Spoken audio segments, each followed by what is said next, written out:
So basically എങ്ങനെയാണ് ഒരു പടം ഹിറ്റായോ ഫ്ലോപ്പായോ എന്ന് നമുക്ക് പറയാൻ സാധിക്കുന്നത്? ആക്ച്വലി ഒരു പടം ഹിറ്റായോ ഫ്ലോപ്പായോ എന്നൊക്കെ നമുക്ക് പറയണമെങ്കിൽ അത് എത്തേണ്ട വ്യൂവേഴ്സിൻ്റെ അടുത്ത് ആ ഒരു ജേണർ എന്താണോ ഉദ്ദേശിക്കുന്നത് അത് എത്തേണ്ടവരിലേക്ക് എത്തിയാൽ ആ പടം ഹിറ്റാവും. സോ ഇങ്ങനെ എത്താൻ സഹായിക്കുന്ന ഒരു മീഡിയമാണ് പ്രൊമോഷൻ. ഒരു പ്രൊമോഷൻ വഴി ഒരു പടത്തിൻ്റെ ഹൈപ്പ് കൂട്ടുവാനും സാധിക്കും. ഫോർ എക്സാമ്പിൾ, മഞ്ഞുമല കുറച്ച് സീ മാറ്റും മലയാളം ഇൻഡസ്ട്രിയുടെ ബിൽഡപ്പ് ചെയ്യാൻ വേണ്ടി പറയല്ല, പക്ഷെ സിനിമ. എന്നാൽ ഒരു പ്രൊമോഷൻ വഴി ഹൈപ്പ് കൂടി നിൽക്കുന്ന പടത്തിന്റെ ഹൈപ്പ് കുറയ്ക്കുവാനും സാധിക്കും.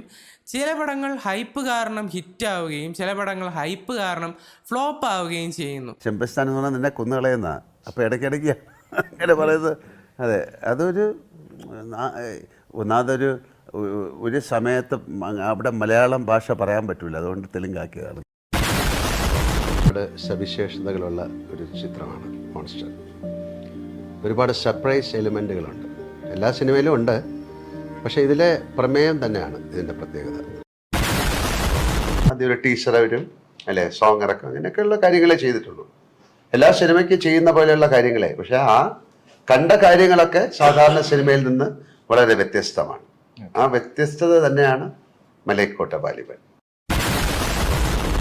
സോ എസ്പെഷ്യലി നമ്മൾ ഇന്നത്തെ ഒരു വീഡിയോ ഒരു ടോപ്പിക്കായിട്ട് എടുത്തിരിക്കുന്നത് ആടുജീവിതത്തിനെ കുറിച്ചാണ്.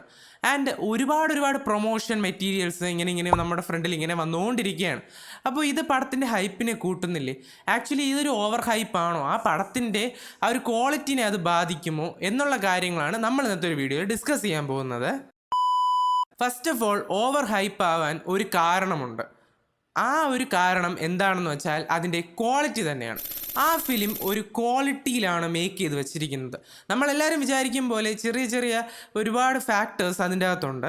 അതിലൊന്നാണ്, ഇപ്പോൾ ഫോർ എക്സാമ്പിൾ നമ്മളൊരു എക്സാമ്പിളായിട്ട് അതിൽ എടുക്കുകയാണെങ്കിൽ AR റഹ്മാൻ്റെ മ്യൂസിക്. AR റഹ്മാൻ്റെ മ്യൂസിക് എന്ന് പറയുന്നത് വളരെ ടോപ്പ് നോച്ചിൽ നിൽക്കുന്നതാണ്. ഇന്ന് ഇന്ത്യയിൽ അവൈലബിൾ ആയിട്ടുള്ള ഏറ്റവും സൂപ്പർബ് ആയിട്ടുള്ള ഒരാളാണ് AR റഹ്മാൻ.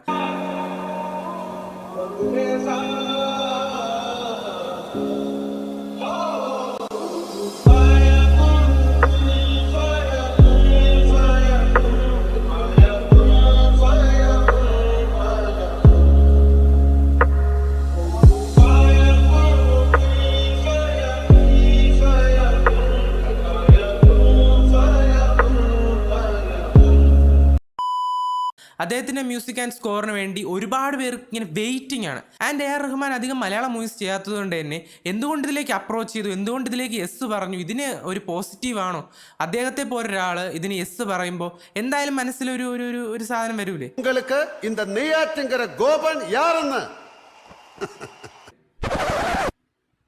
അല്ല, അതിനെ മാറ്റി നിർത്തിക്കുക, അതിനിവിടെ പ്രസക്തിയില്ല. സോ എന്തുകൊണ്ടെന്ന് വെച്ചാൽ AR റഹ്മാനെ പോലെ ക്വാളിറ്റി ഉള്ള ഒരാൾ ഒരു മ്യൂസിക് മേക്ക് ചെയ്യുമ്പോൾ അതിന് മിനിമം ഗ്യാരണ്ടി നമുക്ക് കൊടുക്കുവാൻ സാധിക്കുന്നു. ആൻഡ് ഒബ്വിയസ്ലി സെക്കൻഡ് ഫാക്ടർ എന്ന് പറയുന്നത് ബ്ലസ്സി എന്ന് പറയുന്ന ഡയറക്ടർ തന്നെയാണ്. അദ്ദേഹം 2008 മുതൽ ഇത്രയും കാലയളവിൽ ഇതിന് വേണ്ടി എഫേർട്ട് എടുത്തിട്ടുണ്ട്.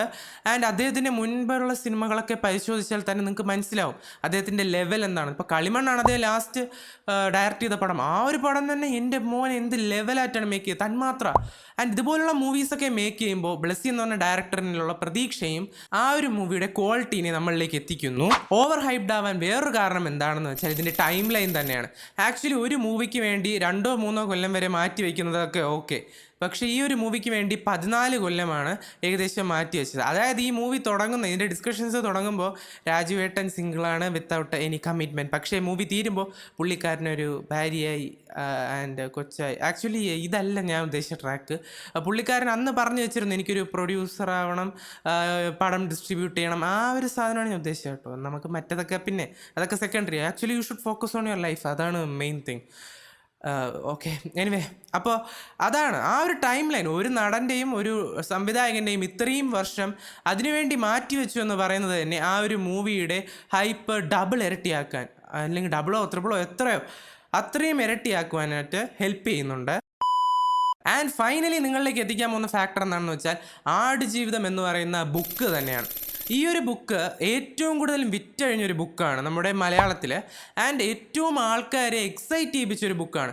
അപ്പോൾ കണ്ടൻറ്റിൽ നമുക്കുള്ള ഒരു വിശ്വാസമുണ്ട്. അതായത് ഇപ്പോൾ പല പടങ്ങളും എക്സ്പെരിമെൻ്റലി ആയിട്ടാണ് ചെയ്യുന്നത് നമ്മുടെ മലയാളം ഇൻഡസ്ട്രിയിൽ. അപ്പോൾ അതുകൊണ്ട് തന്നെ അത് അക്സെപ്റ്റ് ചെയ്യാനുള്ള ചാൻസസ് വളരെ വളരെ കൂടുതലുമാണ്. ഫോർ എക്സാമ്പിൾ മഞ്ഞുമൽ ബോയ്സ് തന്നെ ഒരു ട്രൂ ഇൻസിഡൻ്റ് ആണ്.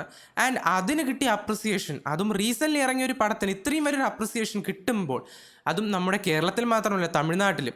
സോ ഇങ്ങനെ ഇതൊരു ഏറ്റവും കൂടുതലും ആൾക്കാർ നോക്കുന്നത് കണ്ടൻറ് ക്വാളിറ്റി തന്നെയാണ്. അവിടെ നടന്മാരല്ല, കണ്ടൻറ്റിൻ്റെ ക്വാളിറ്റി തന്നെയാണ് ഏറ്റവും കൂടുതലും ഹൈ ആയിട്ട് നിൽക്കുന്നത്. കണ്ടൻ്റ് ആണ് ദ മോസ്റ്റ് ഇമ്പോർട്ടൻറ്റ്.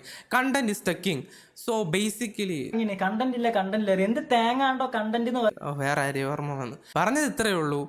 ഏറ്റവും കൂടുതലും കണ്ടൻറ് ഇമ്പോർട്ടൻസ് കൊടുക്കുന്നതുകൊണ്ട് തന്നെ ഈ ഒരു മൂവിക്ക് ഹൈപ്പ് വീണ്ടും കൂടും. സോ എല്ലാം കൂടെ കൺക്ലൂഡ് ചെയ്യുകയാണെങ്കിൽ ഇതാണ് ആടുജീവിതം എന്ന് പറയുന്ന മൂവി. കുറച്ച് ഓവർ ഹൈപ്ഡ് ആണോ എന്ന ചോദ്യത്തിന് അത് ഓവർ ഹൈപ്ഡ് ആവാനുള്ള എല്ലാവിധ അംഗീകാരങ്ങളും നമ്മൾ കൊടുക്കേണ്ടിയിരിക്കുന്നു. ഓവർ ഹൈപ്ഡ് ആണെങ്കിൽ പോലും it deserves that over hype. നമ്മളത് ആ ഒരു മൂവിക്ക് അത്രയും ഡിമാൻഡ് ഉണ്ട്, അത് കൊടുത്താലേ അത് എത്തേണ്ട ഓഡിയൻസിലേക്ക് എത്തൂ. ആൻഡ് ഈ ഒരു മൂവിയുടെ റിലീസിന് വേണ്ടി എല്ലാവരും വെയിറ്റിംഗ് ആയിട്ടിരിക്കുകയാണ്. I mean movie lover would wait for this. So നമുക്ക് ആ ഒരു മാജിക് എന്താണെന്ന് അറിയാം. നിങ്ങൾ ഈ വീഡിയോ എന്നാണ് എനിക്ക് റിലീസ് ചെയ്യാൻ പറ്റുന്നതെന്നും ദാറ്റ് ഡിപ്പെൻസ്. പക്ഷേ നിങ്ങൾ ആ ഒരു മൂവി കണ്ടിട്ട് അതിൻ്റെ റിവ്യൂ പറ്റുമെന്ന് കമൻ്റ് ആയിട്ടിട്ടേക്ക്. കുറച്ച് പേർക്കെങ്കിലും അതിന് യൂസ്ഫുൾ ആവുമല്ലോ. ആൻഡ് നിങ്ങൾക്ക് ഈ ഒരു വീഡിയോ ഇഷ്ടപ്പെടുമെങ്കിൽ ഷെയർ ചെയ്യുക, സബ്സ്ക്രൈബ് ചെയ്യുക. അടുത്തൊരു വീഡിയോ കാണുന്ന പ്രതീക്ഷയോടെ ഇസ്മി ആൽവൻ സൈനിങ് ഔട്ട്.